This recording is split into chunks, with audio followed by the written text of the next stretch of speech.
Y úlceras duodenales con secreción ácida normal o aumentada. Es decir, podemos encontrar diferentes extremos, ¿no? Miren, acá hay algunos estudios. Comparación de secreción de ácido asociado a pacientes ulcerosos. ¿Qué se encontró? Básicamente que los pacientes con úlcera duodenal tenían mayor producción de ácido. Y es lo mismo que vemos en la infección por Helicobacter pylori. Dentro de la fisiopatología de la infección por Helicobacter, lo que ocasiona el daño de la mucosa duodenal está asociado básicamente a hipersecreción de ácido. ¿Sí? Miren otro estudio.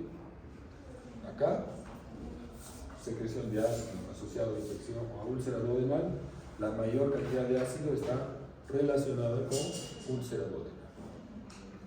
Y acá lo mismo, estómago normal, teóricamente los niveles de ácido están normales. Pero miren, úlcera duodenal está mucho más relacionada a hipersecreción de ácido, a diferencia de la úlcera en estómago, que puede estar normal o discretamente elevada. Es decir, básicamente, la úlcera duodenal está muy relacionada a la hipersecreción de ácido y probablemente esto asociado a infección por Helicobacter. Este bicho es el que nos ha ocasionado muchos problemas y que nos está ocasionando. Está muy relacionado con infecciones crónicas, está relacionado con patología de dispepsia gástrica, está relacionado con linfoma mal, que es un tipo de linfoma intestinal, o linfoma gástrico.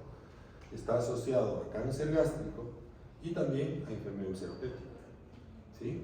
¿Qué se vio con esta bacteria? Hasta el advenimiento de esto, todo se asumía que el daño estructural de la mucosa gástrica y duodenal estaba relacionado solamente a secreción excesiva de ácido. Una vez que se encontró esto, se determinó que la bacteria es la que hace que el estómago segregue más ácido y actualmente algunos la consideran la enfermedad ulceropéptica como una enfermedad infectocontagiosa relacionada a la infección por Helicobacter. Miren la relación, las principales causas asociadas a úlcera duodenal. 92% de los pacientes tienen infección por Helicobacter pylori y 70% infección por Helicobacter en úlcera duodenal. Y AINES, 5% de úlcera duodenal, 25% de úlcera gástrica. Antes, ¿qué pasaba? Todo se atribuía a hipersecreción. La mayoría de pacientes decían que eran hipersecretores de ácido o tenían un Solly Ellison como posible por causa etiológica de la úlcera. Y ahora, Solly Ellison, miren, no llega al 3%, 1%. Este grupo especial son pacientes hipersecretores de ácido, ¿no? Que son muy, muy escasos. Como conclusión, ¿qué podemos sacar de esto? Nosotros, erradicando la bacteria, reducimos las probabilidades de que el paciente haga una enfermedad ulceropéptica. ¿Sí? 70% de las gástricas, 92% de las duodenales. Y este es más o menos el mecanismo por el cual la bacteria causa daño o causa la presencia de úlceras a nivel duodenal principalmente y también a nivel gástrico. ¿Qué características tiene esta bacteria? Ingresa con los alimentos, ¿no? Reinfección o la primera infección. ¿Y qué característica tiene? Es la única bacteria que tiene una particularidad o una afinidad por la región del antro del estómago. Se mete debajo de la mucosa del estómago, ¿no? Debajo del moco, no de la mucosa, debajo del moco, y empieza a causar alguna serie de reacciones inflamatorias que van a ocasionar alteraciones en las células que sintetizan o que producen liberación de ácido. ¿Qué ocasiona? Disminuye la producción de somatostatina en las células de antrales como primer cuadro inflamatorio. ¿Qué pasa si se disminuye la producción de somatostatina? Las células G parietales no producen o no liberan gastrina. ¿Y qué ocasiona esto? No se estimula la liberación de ácido a nivel de las células parietales. Es decir, la infección inicial a nivel antral altera la funcionalidad de las células D que sintetizan somatostatina.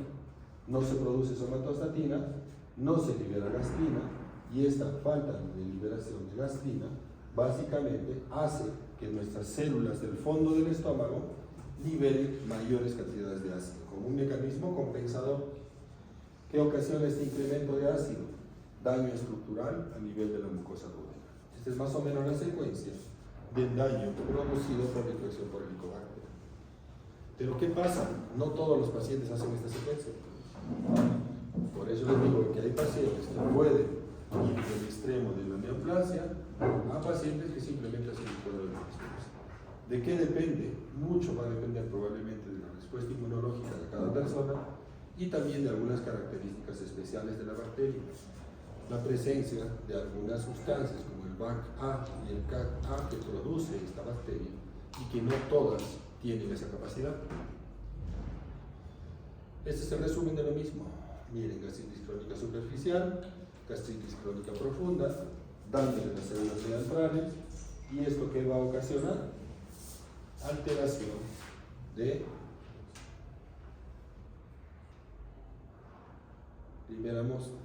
disminuye la síntesis de somatostatina, alteramos la producción de gastrina y esto libera grandes cantidades de ácido que van a ser las causantes o el causante de el daño a nivel de la región duodenal.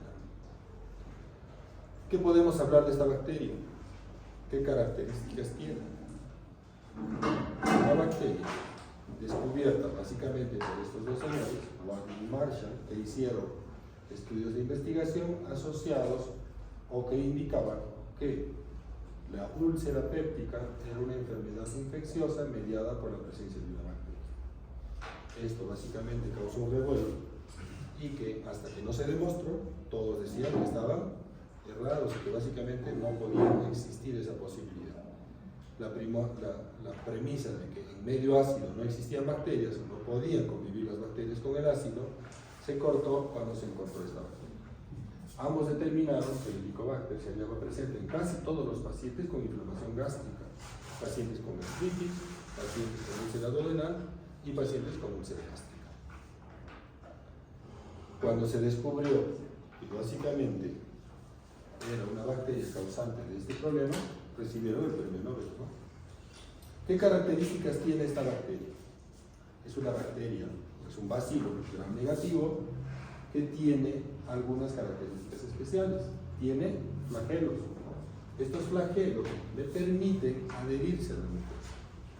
Producen una gran cantidad de ácidos grasos, tiene una quinona respiratoria, son capaces de sintetizar ureasa, que es la sustancia que le va a permitir vivir en el medio ácido, y vive a una temperatura de 35 a 42 grados. Es decir, necesitamos entrar en ebullición, o necesita entrar en ebullición el agua para poder desinfectarla.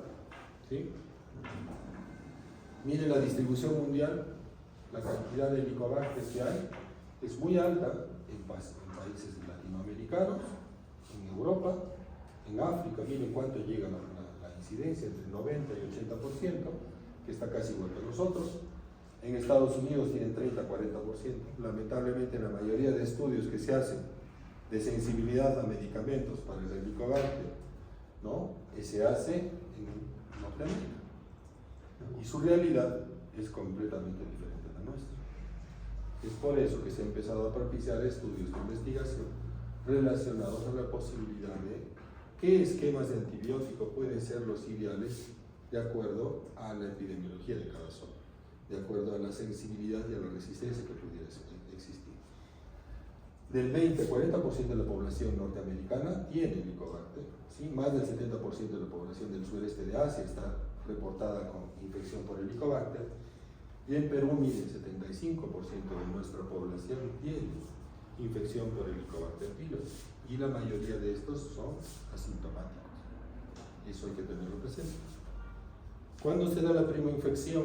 De acuerdo a estudios que han realizado, dicen que el 80% de la población que tiene contacto con esta bacteria ha tenido su primer contacto antes de los 10 años.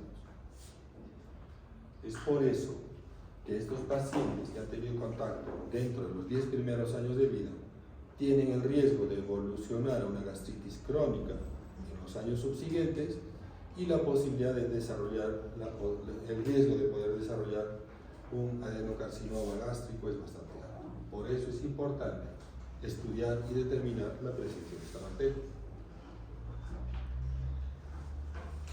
¿Qué podemos hablar de esto? Miren, La primera infección se da en los primeros años de vida. ¿Existen estados de portadores asintomáticos? Básicamente sí, pero se ha visto que es mucho más común el problema en países en vías de desarrollo y en países subdesarrollados. ¿Cómo se adquiere la bacteria? La vía de contagio es por vía fecal oral, ¿no? Uno de los reservorios más probables es el agua contaminada y alimentos con dudosa preparación o contaminados. No, básicamente es un problema de salubridad mediado por problemas de higiene. ¿Por qué se produce la infección? Es lo que les decía, las características especiales que tiene esta bacteria. Principalmente los flagelos, ¿sí? La síntesis de esta sustancia, el K, es una característica especial que tiene esta bacteria. El BAC-A y el CAC-A son sustancias sintetizadas por la bacteria que van a permitir o van a hacer que esta bacteria sea más virulenta que otras, ¿sí? Hay algunas cepas que son BAC-A y CAC-A positivos, son más agresivas sobre la mucosa gástrica que aquellas que son CAC-A o BAC-A negativos. ¿Cuál es el problema? No tenemos los medios para independizar o para determinar quiénes o qué bacterias son CAC-A positivas o BAC-A positivas. ¿Qué otra característica tiene esta bacteria? Tiene síntesis de alecinas, tiene síntesis de lipopolisacáridos que son similares a los antígenos de histocompatibilidad de los grupos sanguíneos, ¿no? Y la capacidad que tiene de sintetizar ureasa, básicamente, que es la sustancia que le va a permitir vivir en un medio ácido, ¿no? Esta es más o menos la secuencia de infección que va a pasar en nuestro paciente. Ingresa la bacteria con alimento contaminado, ¿no? Se llega al antro del estómago. Este es el moco que tenemos de protección en la mucosa gástrica, por encima de la mucosa, ¿no? Penetra, gracias a los flagelos y la capacidad móvil que tiene esta bacteria, atraviesa el moco y empieza a generar un halo de protección con ureasa, ¿no? ¿Qué hace esto? Permite que la bacteria llegue a la mucosa o a las células epiteliales de la mucosa gástrica y empieza el cuadro inflamatorio. Empieza la síntesis de prostaglandinas, empieza a sintetizar ese BAC-A, que es básicamente el que va a causar daño estructural, y empieza a haber una serie de cascada inflamatoria de nuestro sistema inmunológico, ¿no? Para tratar de defendernos de la presencia de la bacteria. ¿Qué causa todo esto? Lo mismo que hemos dicho, ¿no? Alteración de las células D y ocasiona mayor síntesis de ácido clorhídrico a nivel del estómago por el bloqueo de las células del cuerpo del estómago, ¿no? Esa es básicamente la primera fase, colonización, gracias a la ureasa y los flagelos.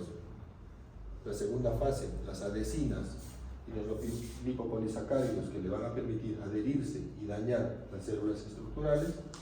Y la tercera fase, que es la inducción del daño, ¿no? La liberación de estas dos sustancias, BAC-A y CAC-A, que básicamente van a ser las que van a ocasionar el daño de las células a nivel de la mucosa gástrica. ¿Qué proteínas produce? Como decíamos, la ureasa. ¿Qué característica, qué permite la ureasa? Hidroliza la urea en CO2 y amoníaco. Esto permite cambiar el pH alrededor de la bacteria y le permite vivir en un medio ácido, ¿sí?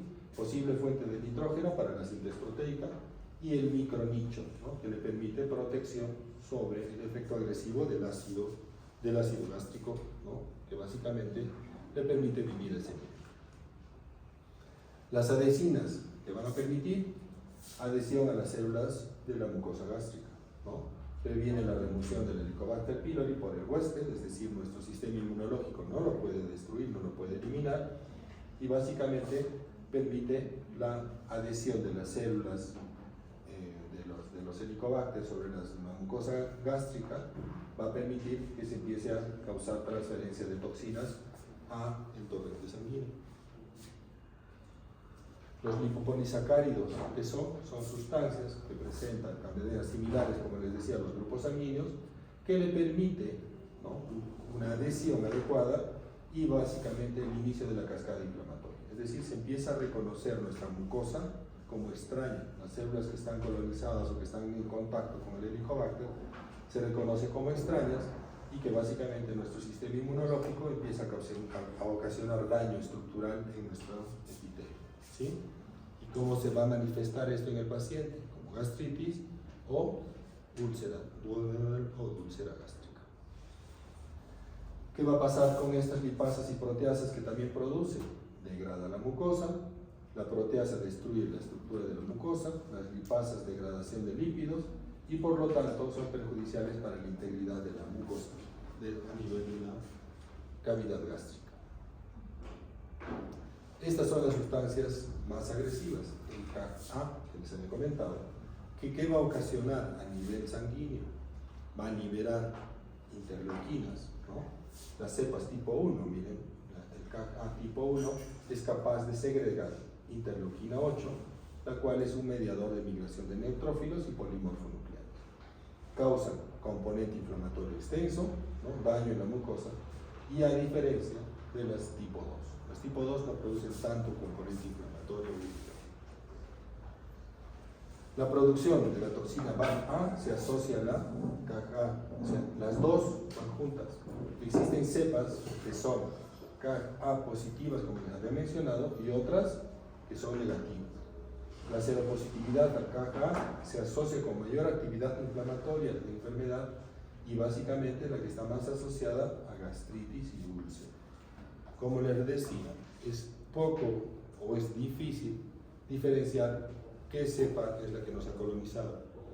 Lo que sí podemos encontrar es que, por ejemplo, si yo tengo Helicobacter pylori y tengo úlcera, mis familiares directos probablemente tengan la misma cepa de Helicobacter y es recomendable dar tratamiento, ¿no? Porque sabemos que es una bacteria más agresiva que en otras personas, ¿no? que otro tipo de cepas. ¿Qué pasa con el BAFF-A? Causa mayor patogénesis de úlcera, actividad asociada a formación de vacuolas y secreción de endotoxinas. Todo esto va a mediar la cascada inflamatoria que vamos a ver en estos pacientes. ¿Qué va a pasar como mecanismo compensador? ¿Qué pasa con nuestro cuerpo? Causa mayor producción de ácido, mayor daño estructural, pero como un mecanismo de defensa en el tiempo es lo que va a ocasionar la atrofia de la mucosa. ¿Sí? Todo el componente inflamatorio se da a nivel de la mucosa, pero siempre con migración, interleuquinas, macrófagos, ¿no? Interleuquinas básicamente sustancias quimiotácticas, interleuquina 8, que básicamente es un cuadro inflamatorio que se va a dar a nivel estructural de la mucosa. Y esto es lo que va a ocasionarse en el tiempo. La prima infección que va a ocasionar una gastritis aguda.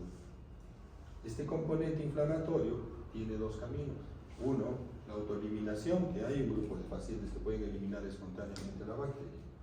Y hay otro grupo que va a ocasionar inflamación crónica, ¿no?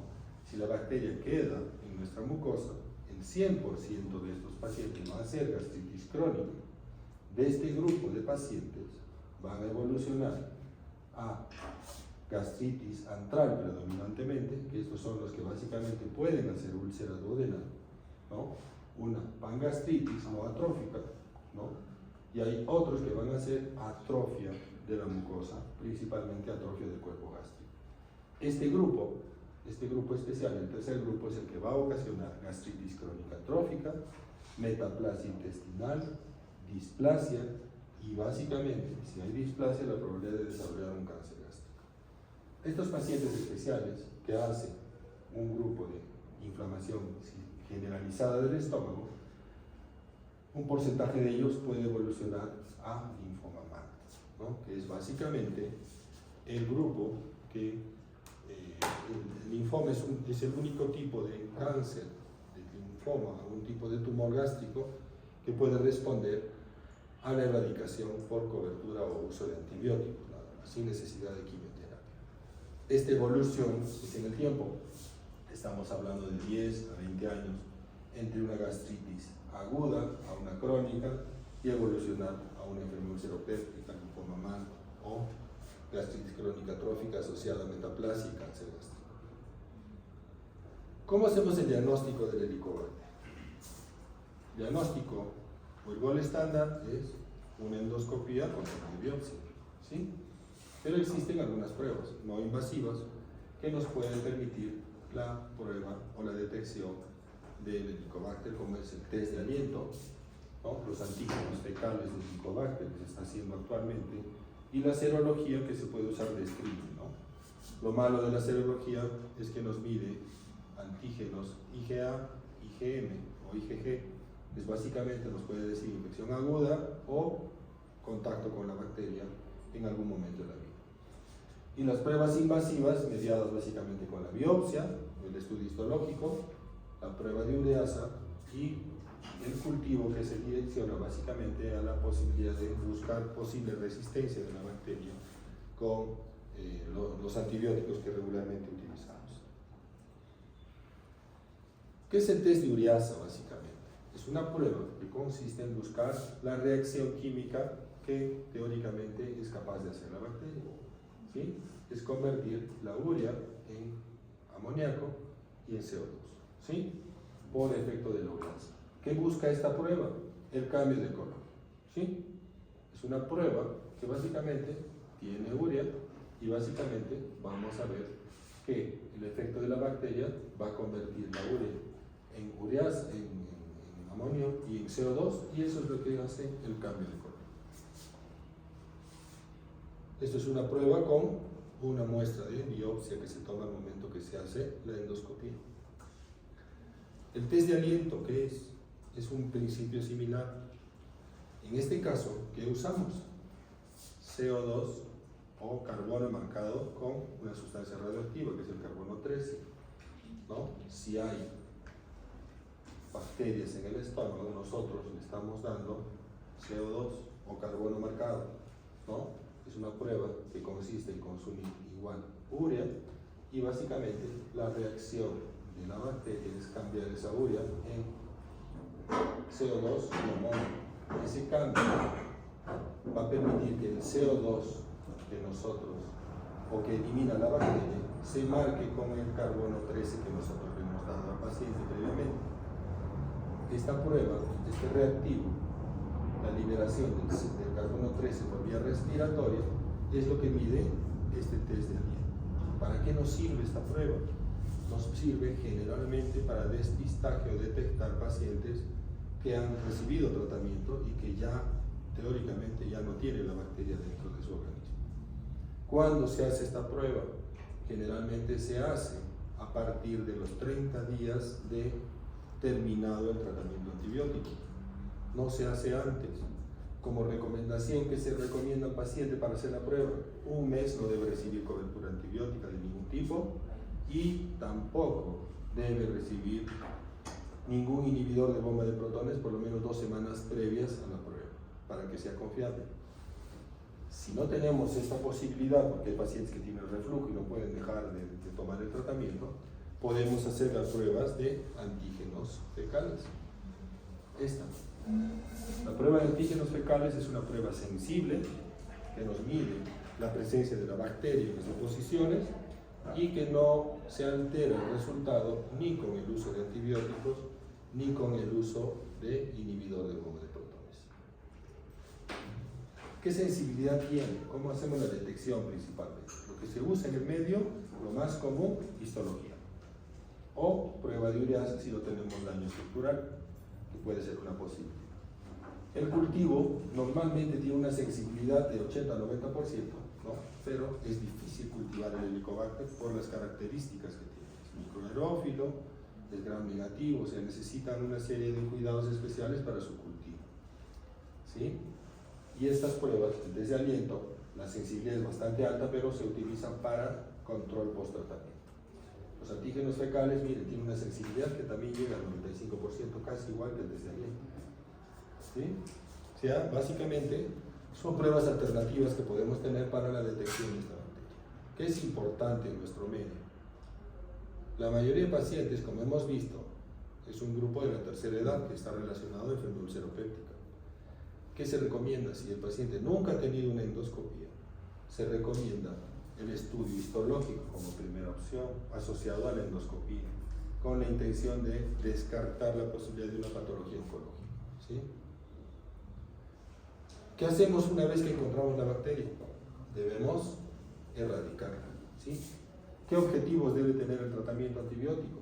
Debe tener una dosis adecuada que permita una erradicación exitosa con porcentaje de erradicación por encima del 90% y que disminuya la posibilidad de resistencia. Elegir el antibiótico con mejor penetración a nivel gástrico y conocer el grado de ionización del antibiótico en un medio paciente. Este último párrafo va relacionado al uso del inhibidor. Por eso uno no entiende, por eso es que el paciente debe entender, mejor dicho, que el tratamiento no solamente es antibiótico, debe asociar siempre inhibidor de bomba de protones para que los antibióticos que se le den tengan capacidad erradicadora. Si no, no sirve el tratamiento. ¿Sí? ¿Qué antibióticos usamos? Los de elección, la amoxicilina como primera opción. La claritromicina es otra alternativa y estos son o han ido cambiando en el transcurso del tiempo. Tetraciklina, furazolidona, levofloxacino, imidazol, metronidazol y bismuto. ¿Qué se está propiciando actualmente? Tratar de utilizar terapias cuádruples. Siempre utilizar 2 antibióticos con inhibidor de bomba de protones y terapia con bismuto. La capacidad de erradicación ha mejorado considerablemente usando estos 4 medicamentos. Y el esquema mínimo, 14 minutos. ¿Sí? Acá miren, es importante tener presente por qué se usan los inhibidores. Siempre mejoramos la erradicación cuando asociamos a IBPs. Y todos los esquemas que ustedes van a revisar, o van a encontrar, o van a leer, siempre están asociados a uso de inhibidor de bomba de protones. Los esquemas son múltiples, miren, hay varios. ¿Cuál es el que habitualmente se utiliza? O el que propicia o que recomienda, el que se recomienda a nivel mundial, el primero. Inhibidor de bomba de protones, amoxicilina, claritromicina. Como les decía, ¿quiénes han hecho los estudios? Los americanos. La capacidad o la cantidad de resistencia que tienen a la claritromicina es bastante baja. En nuestro medio se ha encontrado una resistencia bastante alta a este antibiótico. ¿Por qué? Por el uso indiscriminado del antibiótico. ¿Qué pasa cuando nos resfriamos? ¿A dónde van generalmente? A la farmacia, ¿no es cierto? ¿Y qué les dice el farmacéutico cuando están tosiendo? Toma acitromicina o toma claritromicina, ¿no? ¿Y cuántos días les recomiendo? 2 días, 3 días. Como son caros, la acitromicina, ¿cuánto está? 6 soles, ¿no? Dice, dame 2, ¿no? Hasta que me sienta bien. Pasa lo mismo con esto. ¿Qué está ocasionando? Resistencia. Y va a ocasionar que en el tiempo no podamos utilizar. Miren el porcentaje de erradicación de este esquema convencional, 85%. Esto ha mejorado, llega un poco al 90, casi al 90% asociado a el uso de bismuto. Pero hay otros esquemas, claritromicina con metronidazol, ranitidina y IBP subsalicinato de bismuto. Este esquema, ¿no?, de amoxicilina sola con IBPs, han notado, por ejemplo, han hecho un estudio en Estados Unidos hace poco, indicando que puede haber mejoría, pero no usando esta dosis, sino utilizando la dosis por kilo de peso, 50 miligramos por kilo, dosis, ¿no?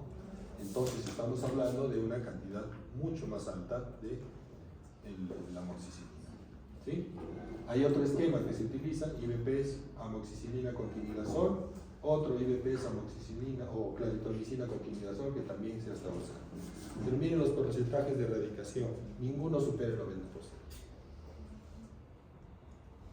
Como les decía, la asociación del bismuto mejora de alguna manera la posibilidad de erradicación. La primera terapia o la terapia inicial es amoxicilina, claritromicina, bismuto y el IBP como primera opción. Si pueden alterar o notan que hay resistencia o que es un segundo esquema, se puede usar o reusar la amoxicilina en un segundo esquema y el siguiente antibiótico que se cambia es la claritromicina. Se puede usar quinidazol como opción o levofloxacino. ¿Cuál es el problema del levofloxacino? Es un antibiótico que se guarda en los hospitales para infecciones intrahospitalarias, para neumonías y también forma parte de los esquemas alternativos de los pacientes con tuberculosis. Por eso es que no se da como primera línea y tratan de usarlo como un antibiótico de reserva. ¿Sí? ¿En quiénes está indicado tratar el helicobacter? Todo paciente que tiene enfermedad ulceropéptica debe tratarse. Pacientes con linfoma mal asociado al helicobacter debe tratarse. Después de una resección de cáncer gástrico, lesiones tempranas, dispepsia no investigada. Este último es medio controversial, ¿no? Pero actualmente, como se ha encontrado y se ha definido que es un factor carcinogénico tipo A, se recomienda presencia de helicobacter, debería ser erradicado en la mayoría, o si no es en el 100% de las personas. ¿Qué hay que considerar ahí? La edad de la persona. Si tengo un niño de 10 años, las probabilidades de que se reinfecte son bastante altas, por eso hay que ver ahí riesgo-beneficio. Si es una persona adulta, yo tengo la certeza, o básicamente viendo su nivel socioeconómico, determinar las posibilidades de que se vuelvan a reinfectar. Si sabemos que la vía de contagio es vía fecal-oral o alimentos contaminados, si el paciente tiene todos los cuidados pertinentes después de la erradicación, la probabilidad de que se reinfecte es bastante baja. Por eso ahí se podría recomendar darle tratamiento. Controversial en pacientes con reflujo gastroesofágico, anemia por déficit de hierro, pacientes o poblaciones con alto riesgo de cáncer. Esto estaría relacionado más a familiares directos, ¿no? Yo creo que básicamente ahí podría entrar, si tengo un familiar directo en primer grado asociado a un cáncer gástrico y yo tengo una úlcera duodenal asociada al Helicobacter pylori, debo dar tratamiento. O si tengo síntomas de dispepsia y tengo Helicobacter positivo, yo creo que sí es prudente darle un tratamiento erradicador por la carga genética que tiene. Acuérdense que la genética de los cánceres no es que tu papá tuvo cáncer a los 80 años y tú vas a hacer cáncer, ¿no? Sino son cánceres que se presentan a edad temprana. O si ha habido patología neoplásica en el papá, en el hermano, en el abuelo, ¿no? O sea, básicamente 3 familiares de línea directa que han tenido cáncer independientemente de la edad, también se consideraría la posibilidad que pueda haber alguna predisposición, ¿no? Doctor, y entonces tenemos un familiar directo, papá, que ha tenido cáncer. ¿Nosotros a qué hora tenemos que hacer el primer test? Normalmente se recomienda hacer 10 años antes del diagnóstico. Si al papá le han encontrado a los 70, es poco probable que sea un cáncer genético, ¿no? Pero si el papá tenía 40, no es común tener un cáncer a los 40 años, ¿no? Ese familiar directo que tienen los hijos, por ejemplo, deberían hacerse a partir de los 30, ¿no? Si se encontró a los 40 cáncer. 10 años antes para buscar lesiones preneoplásicas, ¿no? Infección por Helicobacter, por ejemplo, o alguna otra cosa, ¿no? La resistencia bacteriana está básicamente mediada a algunos antibióticos. Con el que más se ha encontrado resistencia es con el metronidazol. Es un antibiótico de uso muy común en nuestro medio, por eso es que no se recomienda como terapia de primera línea, ¿sí? Lo mismo pasa con la claritromicina, mire, 10%, entre 10 y 15% existe resistencia primaria de la bacteria a el antibiótico. Que han encontrado algunos estudios de investigación, que este bicho tiene la capacidad genética de transmitir su resistencia al antibiótico.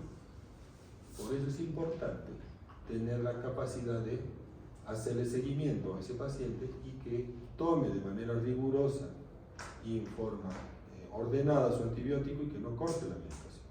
Porque eso que nos va a ocasionar que la bacteria empiece a generar resistencia y a las cepas posteriores ya les impregna la posibilidad de que no pueda usarse este antibiótico en ese grupo especial de bacterias, ¿no? Si esa bacteria pasa a otra persona, probablemente la primera infección que tenga esa persona, esa segunda persona, ya sea resistente a la claritromicina. Eso no se ha visto con la amoxicilina, ni con la tetraciclina, furazolidona, ni bismuto.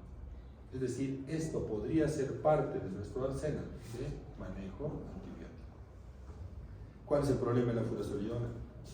Es muy gastrolesivo, causa problemas de sensibilidad, de alergia en la piel, y a veces el paciente no tolera el antibiótico, ¿sí? Igual que la tetraciclina. Otra causa de daño estructural en la mucosa es el uso de antiinflamatorios no esteroideos. Miren esta foto. Esta es una mucosa normal. Después de usar un antiinflamatorio, 15 minutos después, miren toda la destrucción que ha ocasionado la mucosa. Simplemente por exposición al antiinflamatorio. ¿Por qué se produce el daño del antiinflamatorio? Los antiinflamatorios COX-1, que son los que utilizábamos hace tiempo, ¿no? La aspirina, ibuprofeno, dolocordalam, ¿no? Naproxeno, doloflan, todos estos antiinflamatorios tienen una característica especial: disminuyen la producción de bicarbonato, disminuyen la producción de moco, disminuyen la síntesis de prostaglandina, ¿sí? Por el efecto antiinflamatorio que tiene. Y este efecto de bloqueo de la síntesis de prostaglandina, ¿qué ocasiona? Disminución de la producción de moco, que es la barrera de mucosa o la barrera de protección que tienen nuestras células epiteliales gástricas, y empieza a ocasionarse daño por efecto del ácido y daño por el efecto local del medicamento que haya consumido. Entonces, ¿qué pasa con esto? ¿Qué se entiende de esto? Los antiinflamatorios tienen efecto local, por daño que pudiera haber en la tableta adherida a la mucosa, y también daño sistémico. Es importante entender de esto.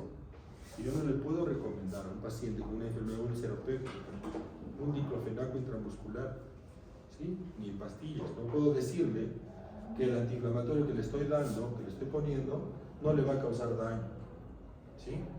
Porque básicamente el daño del antiinflamatorio es por efecto local y efecto sistémico. ¿Qué tenemos que usar en ese tipo especial de pacientes? Los COX-2, ¿no? Que son menos dañinos, pero básicamente igual hay que tener un poco de cuidado con el uso. ¿Qué pasa con los antiinflamatorios? Miren, los más lesivos, ¿cuáles son? Aspirina, ketoprofeno, y empeora cuando asocia antiinflamatorio. ¿Por qué es importante esto? Muchos pacientes usan aspirina por problemas cardíacos, aspirina de 100. Este paciente que le digo, tómate un diclofenaco, ya estoy empeorando la posibilidad de daño estructural, ¿sí? Siempre la asociación es más dañina. Cuanto más de un antiinflamatorio consume el paciente, más daño va a tener. ¿Por qué se pone aspirina como primera opción? Es el más lesivo y es el de más uso, el de uso indiscriminado y más frecuente. Otros factores de riesgo que pueden causar daño estructural en la mucosa: consumo de tabaco, consumo de alcohol, ¿sí? dieta rica en picantes, en condimentos, factores psicológicos que están asociados básicamente a un grupo especial de pacientes que son hipersecretores de ácido, y básicamente todos estos son los factores agresivos que dañan la mucosa: infección por Helicobacter pylori, tabaco, alcohol, algunos virus, el herpes simple por ejemplo, el herpes virus, ácido y pepsina, Solinger Edison, que está asociado a hipersecreción de ácido, factores de estrés. ¿Quiénes entrarían acá? Los grandes quemados, los pacientes que están en unidades de cuidados intensivos, politraumatizados, pacientes con estrés asociado a una enfermedad de fondo, ¿no? ¿Y qué vamos a ver en la anatomía patológica cuando encontramos una úlcera? La característica primordial de la úlcera, a diferencia de la gastritis, es compromiso de la capa muscular. La solución de continuidad siempre va a haber daño en la capa muscular, ¿sí? La ulceración de la membrana mucosa se recubre interiormente en el estómago y el duodeno, en ciertos casos en la porción terminal del estómago. Siempre básicamente va a haber daño estructural de la capa muscular.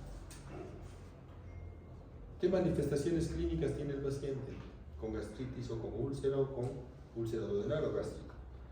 Lo primordial, dolor. Dolor tipo urente, ¿no? Epigastralgia generalmente, a veces dolor en el hipocondrio derecho o hipocondrio izquierdo, ¿no? Y que generalmente puede modificar con el consumo de alimentos. ¿Qué dice el paciente con úlcera gástrica generalmente? Come, pasa el dolor e inmediatamente empieza a doler, mucho más de cuando antes de que ingiera el alimento. Y la úlcera duodenal generalmente mejora parcialmente con la ingesta del alimento y 1 a 3 horas después empieza a doler. Otra característica del paciente con úlcera gástrica: el dolor es más intenso en la noche que en el día, a diferencia de la duodenal. Aumenta el apetito, sí hay un apetito voraz, pero come el paciente y tiene sensación de plenitud, sensación nauseosa o rechazo al alimento. Anorexia es más común en la úlcera gástrica, pérdida de peso es más común en la úlcera gástrica, náuseas es más común en la úlcera gástrica, flatulencia, disconfort, distrés o sensación de envenenamiento se puede presentar en ambas, ¿no?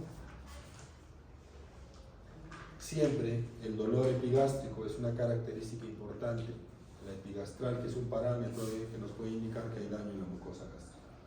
Y generalmente aparece entre 1 y 3 horas después de las comidas. Y es más común en la noche, como les decía, en la úlcera gástrica que en la duodenal. Por lo común, mejora con los alimentos y con los antiácidos. ¿Qué les va a decir el paciente ulceroso? Me duele mi estómago, estoy con hambre todo el rato. Como y me calma. En poco rato duele más. Y otra cosa que dice, sí, tomo agua helada o agua fría y me calma. Tomo una gaseosa y me duele más por la distensión, ¿no? Pero generalmente la característica de los álcalis, de las sustancias antiácidas, mejora. Y otro dato importante, la úlcera gástrica y duodenal tiene ciclos de cicatrización. Con o sin tratamiento, oscila. La cicatrización de una úlcera va entre 15 y 20 días. ¿Qué pasa si no la tratamos? Se reactiva el cuadro y empieza a haber otro envenenamiento de dolor. Muchas veces les va a decir vuestro paciente, si hace 2 semanas he hecho melena. Ese es negro, dice, ¿no? ¿Y has tomado algo? No, he empezado a comer sano, he dejado de tomar mis pastillas y me calmó el dolor. Pero otra vez he empezado a tener dolor y ayer he vuelto a hacer ese negro. ¿Qué pasa? El mismo ciclo. Cicatrización espontánea, sin necesidad de medicación.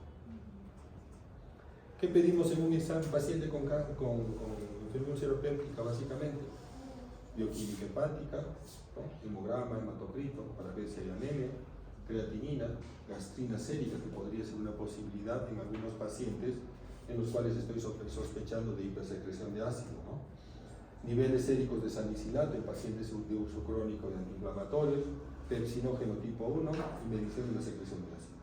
Estos 4 normalmente no se hacen. Generalmente se hace dosaje de gastrina cuando yo sospecho en un solo generalismo. El problema de esta prueba es que no se hace de manera rutinaria. ¿Qué es el mejor método de diagnóstico? La endoscopia. Tiene una sensibilidad superior al 95%. ¿Qué ventajas tiene? Te ve la ubicación de la úlcera, te ve las características de la úlcera, las probabilidades de complicaciones, y si hay una úlcera con alguna complicación como hemorragia, lo podemos controlar, podemos cauterizarlo, podemos ponerle clips, ¿no? Nos permite toma de biopsias para determinar si es una úlcera benigna o maligna, ¿no? Como habíamos dicho, la mayoría de lesiones duodenales, más del 90%, son benignas. Las úlceras gástricas siempre hay que tomarles biopsia para diagnóstico diferencial de cáncer. Esta es una úlcera en el ángulo gástrico. Por las características endoscópicas es una úlcera benigna. ¿Qué características tiene una endoscopía de una úlcera benigna? Los bordes bien delimitados, bien nítidos, ¿no? La fibrina es homogénea, de un color claro generalmente, ¿no? No hay irregularidades en los bordes, no hay proyección de pliegues hacia la lesión, no hay convergencia de pliegues. Esto es una úlcera del ángulo gástrico benigna. Pero por protocolo, por ser una lesión gástrica, debe tomarse biopsias. ¿De dónde tomamos la biopsia? De los bordes de la lesión. Si yo tomo biopsias del centro, ¿qué voy a encontrar? Fibrina, tejido necrótico, no me sirve para hacer un estudio histórico. Esta es otra úlcera. ¿Dónde está esta úlcera? ¿Qué tejido es, muchachos? Esto es estómago. ¿Por qué les digo que es estómago?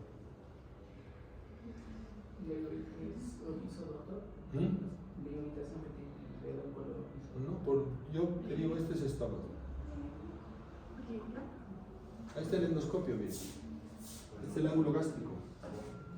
Es por la característica básicamente de la imagen. Allá está el fondo del estómago y este es el ángulo gástrico. ¿Sí? Y esto es duodeno. Miren la mucosa gástrica cómo se ve, eritematosa, rojiza, y miren la estructura que se ve acá, ¿no? La estructura de la mucosa. Y este es duodeno. Es más blanquecino, más homogéneo, y aparte es tubular, ¿no? ¿Qué cara del estómago del duodeno es? ¿Dónde está la lesión? Todo lo que está a la derecha, ¿qué es? Pues que ha rotado. Pared posterior. Todo lo que está a la izquierda, pared anterior. Lo que está hacia arriba, curvatura menor. Lo que está hacia abajo, curvatura mayor. ¿Dónde está entonces? Hacia pared anterior, curvatura menor. Es una úlcera de características benignas. Miren, los bordes bien delimitados, borde edematoso, ¿no? Y está empezando su fase de cicatrización. Fibrina blanquecina. ¿Sí? Es básicamente la semiología. Eso deben haber hecho el semestre pasado. ¿Qué otro estudio podemos usar? Estudios radiológicos, que se usaban antes, cuando no había la endoscopía. ¿No? Son medias esotéricas las imágenes, pero miren acá. ¿Qué se llena o qué se mancha con el contraste? Generalmente el lecho ulceroso, ¿no? Donde se ve más contenido de contraste es en donde está la úlcera. Y otra cosa que se ve es convergencia de pliegues a veces, y después del vaciamiento del estómago se ve también que queda residuo de contraste.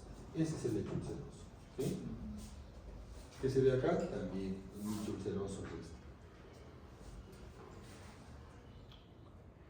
La técnica endoscópica es la técnica de elección actualmente, ¿sí? Tiene una sensibilidad del 90%.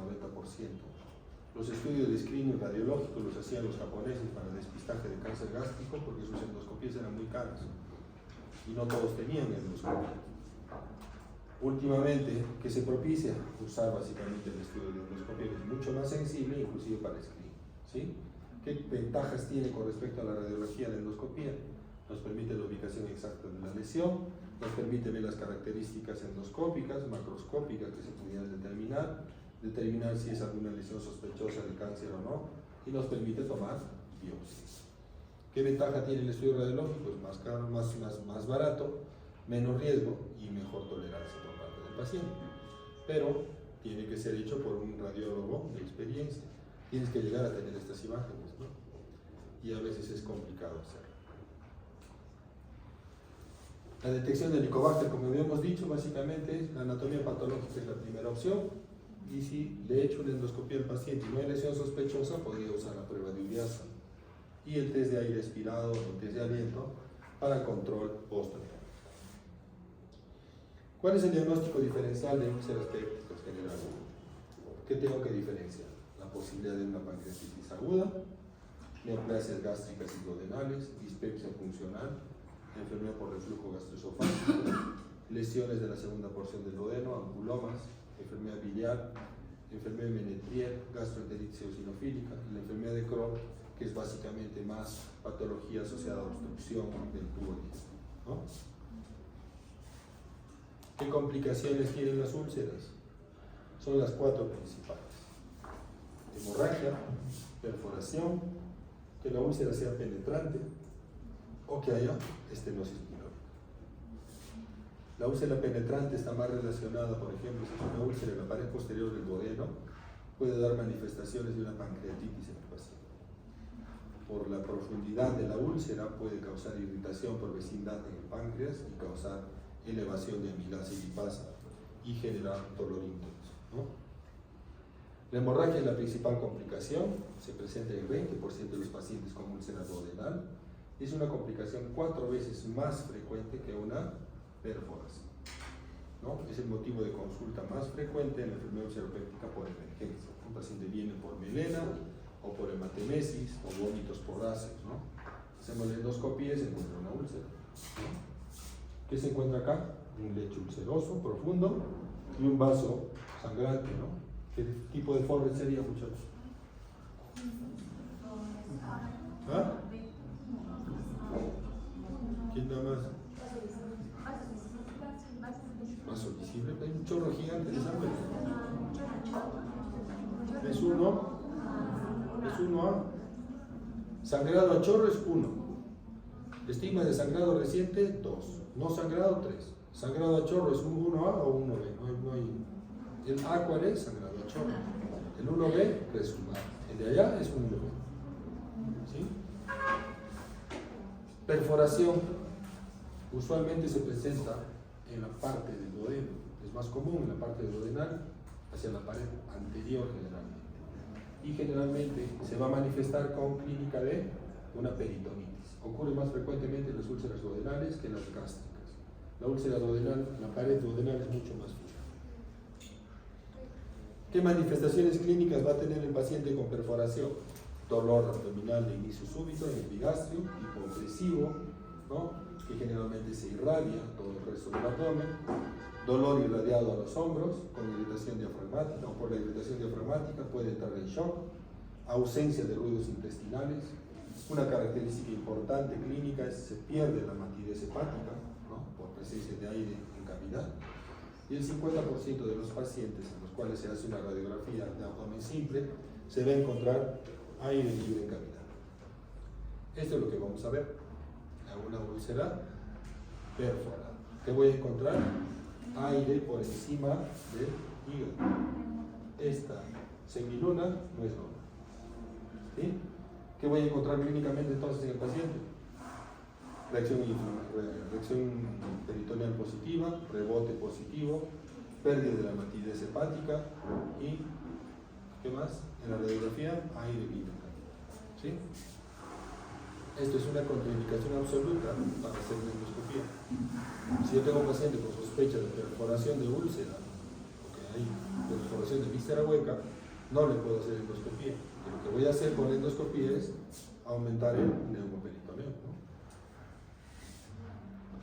La estenosis pilórica, ¿qué es? Es una complicación de una cicatrización de una úlcera de manera desordenada, ¿no? Complicación tardía causada por fibrosis de una lesión ulcerosa o edema del canal pilórico. Es más común que las lesiones en el canal pilórico, cuando se presentan, acaben en disminución del diámetro del pilo.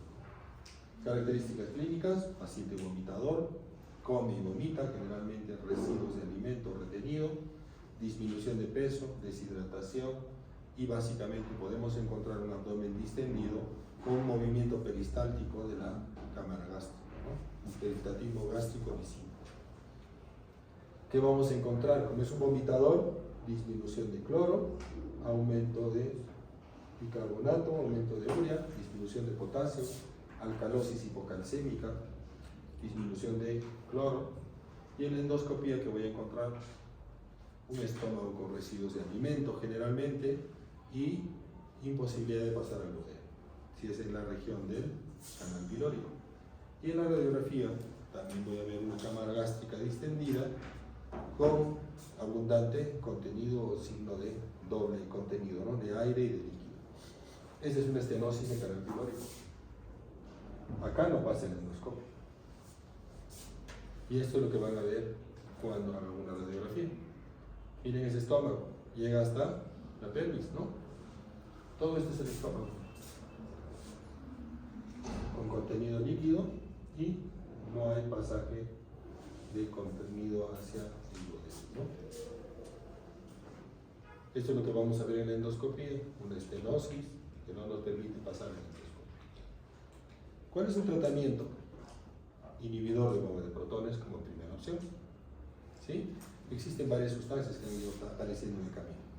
La única que ha demostrado efectividad es el bloqueo del polo apical de las células parietales, inhibidor de bomba de protones, ya sea omeprazol, lansoprazol, pantoprazol, rabeprazol, aunque son los medicamentos que es omeprazol, que es el que estamos utilizando actualmente, pero existen algunas otras alternativas, ¿no? Disminución de la síntesis de prostaglandina, el misoprostol, que se ha utilizado en alguna temporada, ¿no? Pero el único que ha demostrado efectividad es este, el tercero, ¿sí? Existen también algunas sustancias que se utilizan para alcalinizar el pH, como los antiácidos, básicamente que son de efecto sintomático, y dentro de estos, algunos que aumentan la regeneración o aceleran la regeneración del tejido, el sucralfato como sustancia citoprotectora. Se tapiza o se pega donde está la lesión ulcerosa y hace que se regenere mucho más rápido el tejido, ¿no? Pero todo esto va de la mano con el uso de inhibidor de bomba de protones. Tratamientos erradicadores de Helicobacter, que es lo que hemos visto: amoxicilina, claritromicina, principalmente asociado a bismuto, con el inhibidor de bomba de protones. Como alternativa en nuestro medio puede usarse furazolidona como opción a la claritromicina, pero básicamente es cuestión de conversar y definir bien con el paciente. El tratamiento es sea amoxicilina, claritromicina y bismuto, o timidazol o furazolidona, son 14 días de cobertura. Ya no usamos esquemas cortos ni esquemas reducidos, ¿no? Generalmente la dosis es omeprazol, 20 miligramos cada 12 horas, si es pantoprazol, 40 miligramos al día, si es esomeprazol, igual, 40 miligramos dividido en 2 dosis, y básicamente el porcentaje de erradicación o cicatrización de una úlcera, miren ustedes, llega al 95%. Pero ¿qué pasa si hay helicobacter? Dejo de darle esto y se va a reactivar la úlcera en corto tiempo. Por eso va de la mano con búsqueda de helicobacter y erradicación.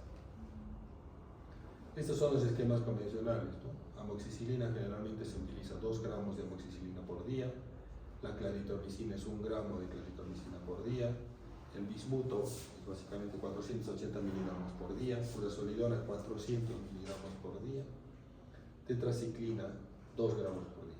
¿Qué implica los 400 miligramos de la furazolidona? Son 4 dosis por día, ¿no? Y es bien gastrolesivo. ¿En quiénes vamos a mandar a operar? Antes se operaban todos. Paciente ulceroso que reactivaba su úlcera o que hacía hemorragia, acababa en cirugía. Actualmente, cirugías de urgencia solamente en las úlceras perforadas o hemorragias en las cuales no hemos podido controlar por endoscopia.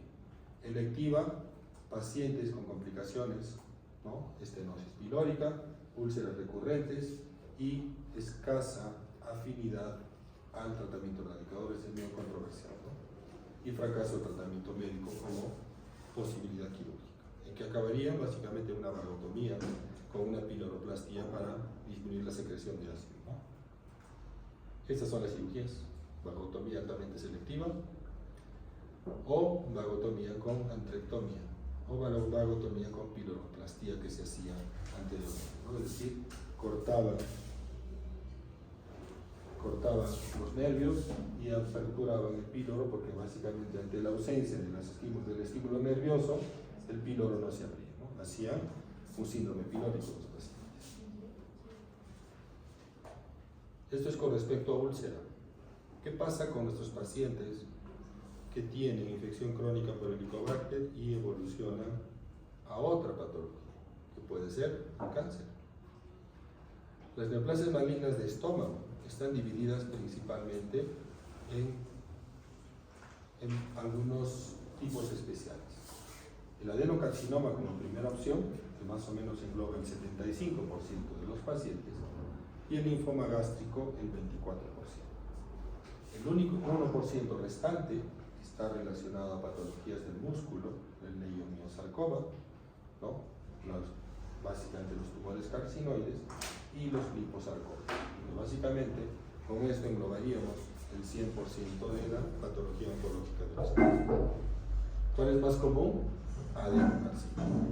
¿Y con quién está relacionado el adenocarcinoma? Con el helicobacter. Miren algunos estudios que han hecho.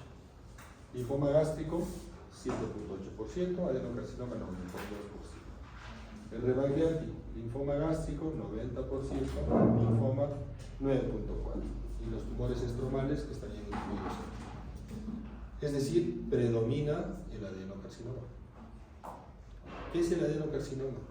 Es una neoplasia maligna de origen epitelial con una incidencia variable en diferentes partes del mundo y que en nuestro medio es la primera causa de muerte por cáncer. Es una de las neoplasias que no responden adecuadamente a los tratamientos estándares de quimioterapia. Una vez que uno encuentra una patología oncológica del estómago, es bien complicado que ese paciente tenga una buena calidad de vida, una sobrevida. Bueno, miren la distribución. Es muy común en países asiáticos, en Ecuador, en Costa Rica tiene una alta incidencia de cáncer gástrico, en Chile. Son estos grupos, y en Japón también, ¿no? Son estos grupos especiales en los cuales se ha desarrollado bastante la parte de detección temprana de neoplasias. Costa Rica es bastante conocida por el uso de estudios de investigación y de básicamente desarrollo de la parte de las imágenes en endoscopia. ¿Qué se vio en nuestro medio? Miren la incidencia de cáncer, de acuerdo a la edad. A edad temprana, poca frecuencia. A edad tardía, poca incidencia. Pues miren cuándo se da. A partir de los 40 años hasta los 75 años. Es la mayor incidencia. ¿Esto qué nos permite determinar? Que nosotros debemos hacer screening. La literatura dice a partir de los 50. De acuerdo a esto, ¿qué deberíamos hacer? anticiparnos a los 40 años para poder encontrar lesiones que puedan progresar a cáncer. A eso van estos estudios. Y existen factores de riesgo que tienen que tener presentes. Factores con riesgo definitivo y que necesitan una vigilancia estricta de la patología oncológica, pacientes con displasia de alto grado de glúteo. Tú le haces una biopsia, encuentras una lesión en el estómago y te dice displasia, metaplasia intestinal con displasia de alto grado. Ese debe ir a control estricto. Poliposis adenomatosa familiar, adenomas, el Barrett es una lesión que va a acabar en adenocarcinoma en algún grupo de pacientes, metaplasia intestinal, principalmente la incompleta, gastritis crónica atrófica, infección por Helicobacter pylori, y los pacientes con síndrome de Lynch, ¿no? Pacientes con poliposis múltiple familiar hereditaria. Pacientes con riesgo probable, pacientes que han sido sometidos a gastrectomías, los pacientes que hacen cirugía bariátrica, por ejemplo, van a acabar en este grupo de estudio a partir de los 20 años de cirugía, anemia perniciosa, ¿no? Y pacientes con riesgo posible, Peugeger, Menetrier, amarsomas, pacientes consumidores de tabaco y alcohol, ¿no? Dieta con alimentos ahumados, alimentos pobremente preservados, ¿no? Poca ingesta de antioxidantes, ¿no? Poca ingesta de verduras ni de vegetales. En este grupo especial hay que tener cuidado. Barrett, metaplasia, ¿no? Displasia de alto grado, gastritis crónica atrófica asociada a infección por Helicobacter pylori, y el síndrome de Lynch, que siempre hay que tenerlo presente. Se han visto una serie de alteraciones genéticas que están relacionadas con el adenocarcinoma y se ha empezado a estudiar genéticamente y han estado haciendo estudios familiares para determinar quiénes pueden tener mayor riesgo de desarrollar cáncer. Igual que el cáncer de mama, se ha empezado a buscar específicamente qué alteraciones genéticas están relacionadas a neoplasia del estómago. Y se encontraba neoploidía del DNA en el 70% de los pacientes con cáncer, gen supresor tumoral a ausencia del PEC53, ¿no? En el 60% de los casos, ampliación del oncogénico del CASAM en el 15% de los pacientes y mutaciones oncogénicas del KRAS en el 5%. Es decir, actualmente se está proyectando el estudio genético en muchas personas para determinar en quiénes debe hacerse un screening más riguroso y a qué edad deberíamos empezar sus estudios de investigación. A eso está direccionado esto, ¿sí? Porque de acuerdo a la parte ginecológica, por ejemplo, hay un grupo especial de señoras que tienen una mutación genética que les recomienda, a pesar de no tener neoplasia, les recomiendan hacer mastectomías radicales, histerectomías, ¿no? Y que básicamente ese grupo especial puede en algún momento desarrollar patología oncológica. Esta es la relación del Helicobacter pylori asociado a cáncer gástrico. Miren ustedes, la infección del Helicobacter pylori por sí sola, sin ningún otro factor de riesgo, te eleva 2 veces el riesgo de ese cáncer. Si tienes historia familiar y tienes cáncer de Helicobacter, llega a 3 veces el riesgo de desarrollar cáncer. Si tienes Helicobacter KK positivo más historia familiar, llega a 8 veces el riesgo. Y si tengo alteraciones en las interleuquinas, factor de necrosis tumoral alfa más Helicobacter pylori, sube a 50 veces el riesgo. Es decir, si tengo una carga genética positiva, con mi alteración en la mutación genética, tengo 50 veces más probabilidades de desarrollar cáncer. Este es el modelo de Pelayo-Correa que les había mencionado hace un rato. La evolución de la prima infección por Helicobacter pylori hasta el desarrollo de cáncer gástrico. No todos evolucionan igual, pero esto básicamente se determinó. La presencia de infección por Helicobacter pylori, falta de ingesta de antioxidantes, falta o consumo de comidas ricas en sal, persistencia de Helicobacter, ¿qué ocasiona? Gastritis superficial, gastritis crónica, gastritis atrófica, metaplasia intestinal, y esto en el tiempo que va a ocasionar displasia y cáncer. ¿Lo podemos frenar en el camino? Sí, erradicando la bacteria, empezando a consumir antioxidantes, reduciendo la cantidad de sal en nuestras comidas, evitando comer comida ahumada, que son básicamente factores de riesgo que van a empeorar nuestro pronóstico. Actualmente, de acuerdo a la Organización Mundial de la Salud, se ha considerado como un factor carcinogénico definitivo. Entonces, ¿qué significa? Todo paciente con infección por Helicobacter pylori debería ser erradicado. ¿Sí? La posibilidad de desarrollar cáncer gástrico incrementa de entre 3 y 8 veces si el paciente tiene Helicobacter positivo. O sea, es un factor de riesgo muy alto. Histológicamente, ¿qué podemos hablar del cáncer? Lo más común, de acuerdo a la clasificación de Lauren, intestinal y difuso, que es lo que se utilizaba hace un tiempo. Ahora se utiliza de la Organización Mundial de la Salud, que habla de tubular, túbulo papilar y el indiferenciado o células sin anillo de sello. Este es el más agresivo y es el que compromete el fondo gástrico general. El túbulo papilar es el que podría responder un poco mejor a los tratamientos de quimioterapia. Este es un túbulo papilar, ¿no? La histología es similar a un tejido sano. Y este es un indiferenciado. No se puede encontrar ningún tipo de célula que pueda ser ubicada como mucosa gástrica, ¿no? Este es un anillo de sello. ¿Qué es importante tener presente? Endoscópicamente nosotros podemos clasificar las siglas, los neoplasias en cánceres tempranos y cánceres avanzados. ¿Sí? Y esto nos sirve bastante para el pronóstico y la sobrevida de los pacientes. ¿Qué es un cáncer precoz? Es un cáncer que está por encima de la capa muscular, independientemente de la presencia de ganglios. ¿Sí? La metástasis o la presencia de compromiso ganglional no está relacionada a la profundidad. ¿Sí?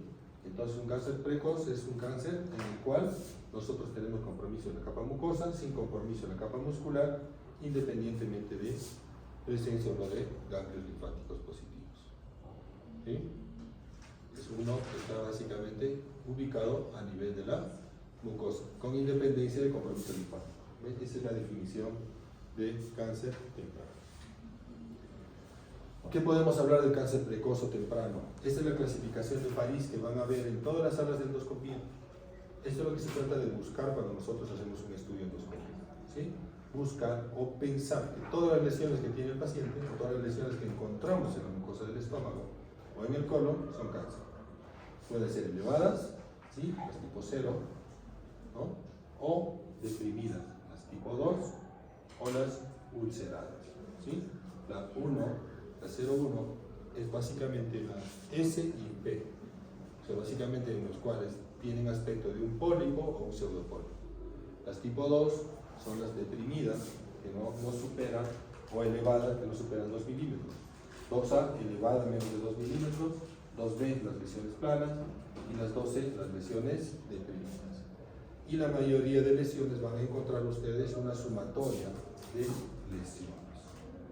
Es decir, lo que vamos a poner como primera referencia, como primer dato del informe endoscópico es la lesión que predomina. ¿Sí? En este tipo, ¿qué predomina? La úlcera, ¿no? La úlcera es más grande que la depresión. Acá tenemos una úlcera y una zona deprimida. Este es un 3 más 12. Y acá, ¿qué tenemos? Al revés, ¿qué predomina? La depresión sobre la úlcera. Entonces sería un 12 más 3. ¿No? Esas descripciones las van a encontrar en los informes endoscópicos probablemente. ¿Qué características tiene este problema, esta patología oncológica? La mayoría son asintomáticos, 80% asintomáticos. Otro porcentaje, síntomas de dispepsia, epigastralgia, llanura precoz, disconfort, náuseas, vómitos, anorexia, dolor abdominal. El dolor probablemente sea por la lesión ulcerada, ¿no? Más que por la misma lesión oncológica. Hemorragia digestiva, menos del 2%, disfagia, menos del 1%, siempre y cuando esté próxima a la región del esfínter esofágico inferior, ¿no? Cerca al cardias. Y las lesiones avanzadas, o el cáncer avanzado, es aquel en el cual ya ha habido compromiso en la capa muscular o hasta capas más profundas, ¿no? Los cánceres avanzados básicamente se van a utilizar, o se va a utilizar la clasificación de TMM como todos los tumores, ¿no? Todas las neoplasias. ¿Qué manifestaciones clínicas va a tener este paciente?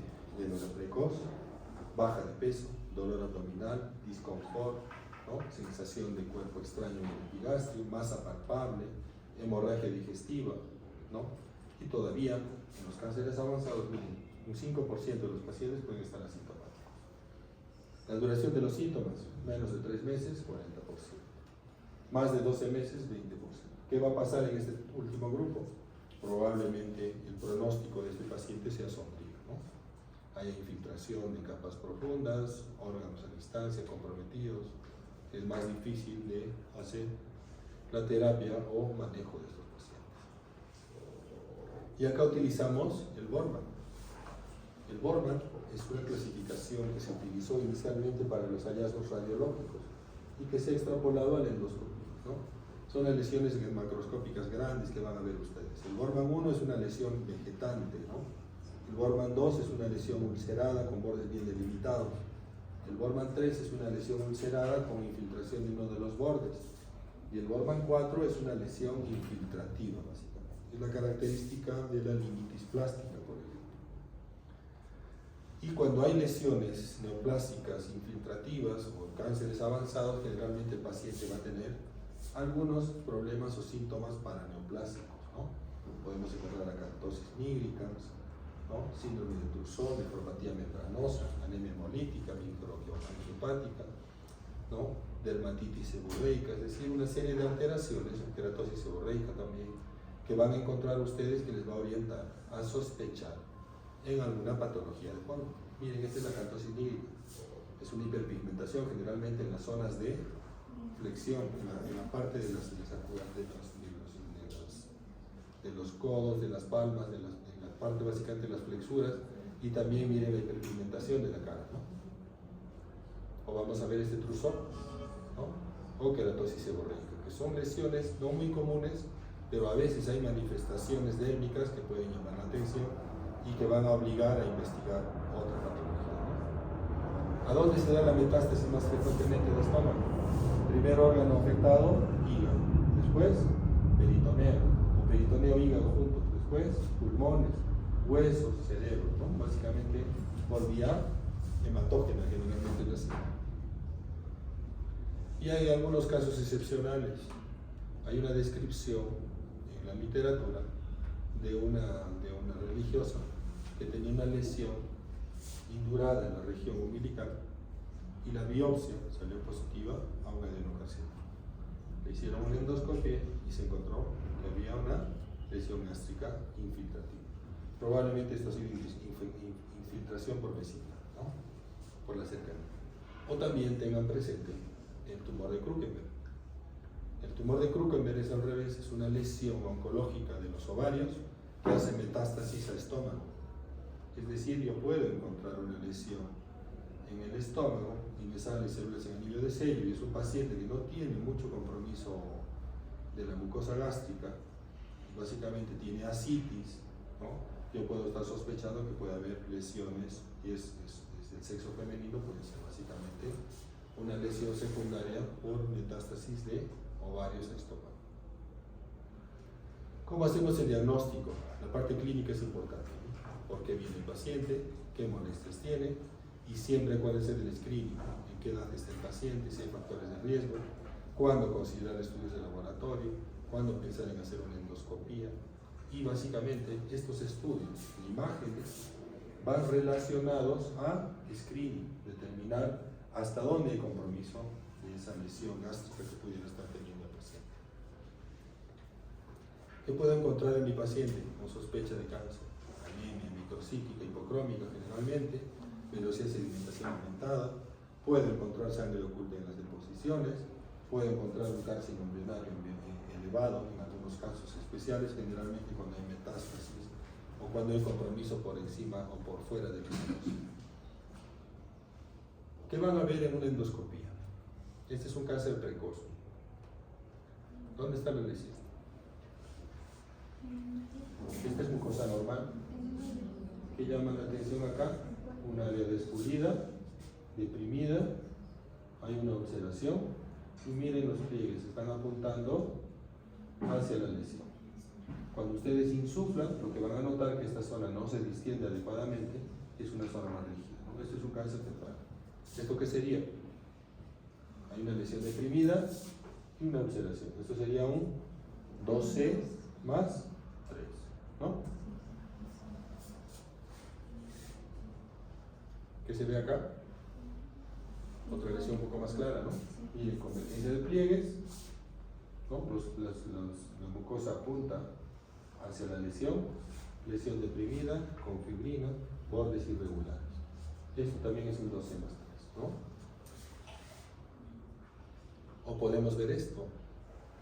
Este es un Borman 1. Lesión proliferativa, irregular, friable, ¿no? Tejido vegetante, consistencia dura probablemente al momento de tomar la muestra. O podemos ver esto. Este es un Borman 2.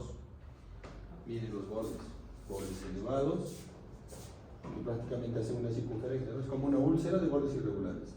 ¿Se acuerdan de la primera diapositiva de la úlcera gástrica? ¿No? Los bordes de una úlcera péptica benigna son bien delimitados, ¿no? Acá que tenemos bordes irregulares, bordes sobreelevados, tejido necrótico, ¿no? Sangrante, probablemente sea duro al momento de la toma de la muestra. Este es un Borman 2. ¿Qué vemos en una radiología? Lo que se veía antes cuando no había endoscopía. Este es el Borman 2. Este es el volcancito, ¿no? Y lo que se ve en una anatomía patológica, ¿no? Una úlcera, bordes irregulares con un nicho ulceroso profundo, ¿no? Ese es un Borman 2. ¿Cómo vemos la extensión de la lesión? Estudios de ecografía, podemos ver tomografía, podemos ver resonancia. Y actualmente se está utilizando la ecoendoscopía principalmente para este tipo de lesiones, no para el cáncer avanzado, sino para esto. ¿En qué consiste la ecoendoscopía? Yo entro con el equipo especial, que es un endoscopio con visión frontal y lateral, que permite acercarme y pasar ultrasonografía a través de la punta del endoscopio y me va a ver las paredes del estómago, que me va a medir la profundidad de la lesión y ver si hay compromiso de las partes profundas. Si hay compromiso de la capa profunda, esta lesión debe ir a cirugía. Si es una lesión que solamente está ubicada en la mucosa, como un cáncer avanzado sin infiltración, yo puedo pensar en una mucosectomía, es decir, disecar la lesión como si fuera a pelar una naranja y retiro la lesión y preservo el estómago, ¿no? Sin necesidad de resecar esa parte del estómago. ¿Qué es lo que más se utiliza? Tomografía con contraste, para ver básicamente compromiso hepático, compromiso ganglionar y metástasis a distancia, ¿no? Eso es lo que vamos a ver en un paciente con metástasis, ¿no? Miren este hígado. Múltiples lesiones de aspecto infiltrativo, ¿no? Nodulares, y esta es la pared del estómago, ¿no? Acá está el tubo. ¿Cómo hacemos el estadiaje? Con el TNM, ¿no? T, que es la profundidad, ¿no? T1 hasta la capa muscular, T2, capas profundas, ¿no? La capa submucosa, perdón, el T1, muscular, la capa 2, el T3 llega a la serosa y el T4 pasa a la serosa con extensión a distancia. N, compromiso ganglionar. N0, no hay ganglios. N1, ganglios perigástricos a menos de 3 centímetros en tumor primario. N2, ganglios perigástricos a más de 3 centímetros, ¿no? O compromiso de ganglios esplénicos o celíacos, ¿no? M0 no hay metástasis y M1 metástasis a distancia. Este es un M1, ¿no? Hay metástasis a nivel hepático, ¿no? Y este es más o menos el estadiaje y la sobrevida que más o menos tienen que tener en la cabeza. ¿Qué es lo que tratamos de encontrar? Lesiones tempranas. Miren ustedes las lesiones tempranas. Los cánceres tempranos tienen una sobrevida a 5 años del 95%. ¿Qué significa? Si yo encuentro una lesión a tiempo, le hago una resección gástrica o le hago una mucosectomía o lo que tenga que hacerse ese paciente, la calidad de vida de ese paciente a 5 años es buena y las probabilidades de recurrencia son mínimas. A diferencia de los otros, el estadiaje, el 1B, 2, y va bajando, ¿no? El 1B, 82%, y el 4, 2% de sobrevida a 5 años. Es bastante raro que un paciente con un estadiaje tipo 4 llegue a sobrevivir 5 años. La sobrevida a 5 años lesiones tempranas es por encima del 90%. A eso debe ir dirigido nuestro screening. Por eso es que tratamos de buscar población de riesgo y tratamos de encontrar lesiones tempranas. Esa es la idea de hacer la endoscopía. ¿Sí? Cáncer gástrico temprano, ¿qué debemos hacer? O resección quirúrgica, o resección endoscópica, o resección endoscópica más la laparoscópica, y en algunos casos excepcionales, quimioterapia. ¿Sí? ¿Qué cirugía se hace? Dependiendo de dónde está la lesión. Si tengo una lesión en fondo gástrico, ¿en qué va a acabar el lesión? ¿Ah? ¿Qué tienes que sacar? ¿Ah? Todo el estómago. ¿Y si está en el antro? ¿Todo el estómago? De acuerdo a la localización del tumor, yo puedo pensar en la cirugía. ¿Sí? Es importante acordarse de la anatomía de esto. ¿De dónde viene la irrigación? Viene de arriba hacia abajo. La parte sanguínea se irriga hacia abajo. ¿Qué significa si yo tengo una lesión acá? 5 centímetros hacia arriba, reseco y saco la lesión y hago esto. Esto es una bibliotosis. Si tengo una lesión en cuerpo alto, 5 centímetros, hago resección y puedo dejar fondo gástrico y hago algo parecido. Pero si tengo una lesión cerca al cardias, tengo que resecar 5 centímetros de esófago y sacar todo esto, a pesar de que el resto del estómago esté normal. Por eso es importante la descripción endoscópica que ustedes le hagan al cirujano. Más o menos determinar las zonas rígidas. ¿Cuál es la zona fija acá? Cardias, ¿no? Si del cardias está a 5 centímetros, no tiene margen para hacer una cirugía. Lo más probable es que pueda dejar un poco de fondo gástrico. Lo que trata de hacer el cirujano oncólogo es preservar algo de estómago para que el paciente pueda alimentarse de manera adecuada.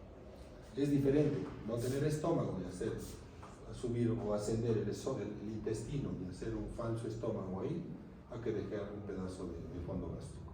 ¿Sí? Cuanto más preserven, mejor, pero tampoco dejan márgenes por debajo de 5 centímetros. Ese es el preparo que ellos tienen.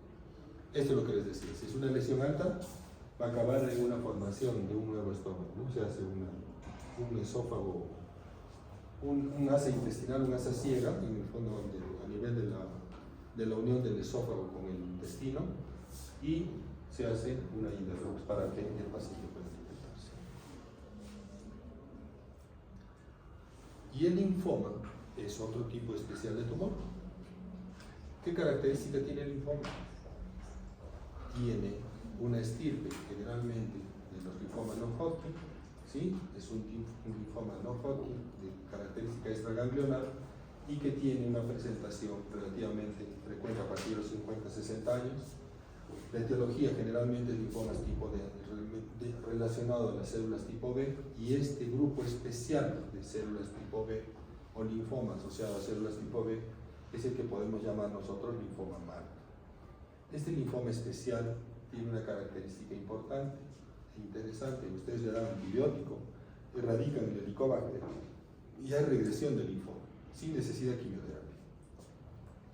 Otro grupo son los linfomas difusos de células grandes, que generalmente tienen relación con patología de origen neoplásico. ¿Y qué ventaja tiene esto con respecto a los adenocarcinomas? Que responden bastante bien a los tratamientos con quimioterapia. Un paciente con linfoma, generalmente la característica de este tipo de lesiones son lesiones múltiples, ¿no? Lesiones ulceradas múltiples que comprometen desde el fondo del estómago hasta el antro, lesiones ulceradas irregulares de aspecto geográfico y que generalmente pueden dar aspectos pseudotumorales o como masas gigantescas, engrosamiento de pliegues o lesiones ulceradas. Como les decía, la ventaja de esta lesión oncológica es que ustedes le dan quimioterapia y hay una regresión bastante considerable, inclusive hay remisión completa de la enfermedad con tratamiento quimioterápico. La estadificación se hace igual, con tomografía, resonancia y ecoendoscopía para ver la profundidad de las lesiones y ver si hay compromiso a distancia, porque esto también va a depender, o de esto va a depender el pronóstico del paciente. Si son lesiones localizadas a nivel gástrico, la respuesta es bastante buena, pero si hay infiltración de de órganos vecinos, la sobrevida reduce considerablemente. Tratamiento, generalmente quimioterapia más radioterapia, y en algunos casos excepcionales se hace cirugía, y el linfoma MAL solamente está relacionado a erradicación de helicobacter. Estos son los temas de hoy, muchachos. No sé si tienen alguna pregunta.